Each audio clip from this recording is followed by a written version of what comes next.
قرآن یہ کہتا ہے کہ اللہ تعالیٰ قیامت کے دن فرمائے گا یہ وہ دن ہے، قال اللہ فرمائے گا ھذا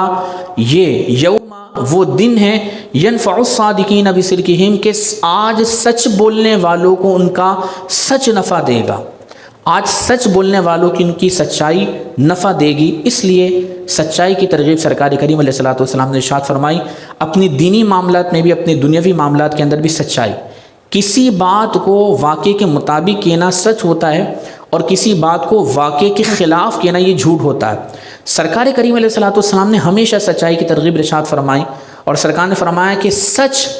فرمایا کہ یہ بھلائی کی طرف لے کر جاتا ہے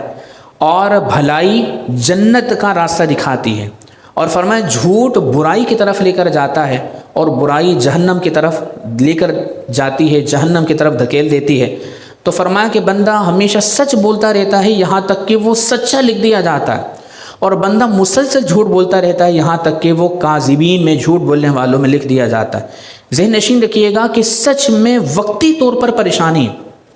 لیکن ہمیشہ کا سکون، خیر، سلامتی، عافیت اور اللہ کی رضا ہے۔ جھوٹ کے اندر ظاہری طور پر وقتی سکون ہوتا ہے لیکن اس کے اندر دائمی بے چینی، بے قراری، نقصان، ذلت اور رسوائی کا سامنا ہوتا ہے۔ اس لیے ہمیشہ سچائی، ایک جھوٹ 10 جھوٹ کی طرف لے کر جائے گا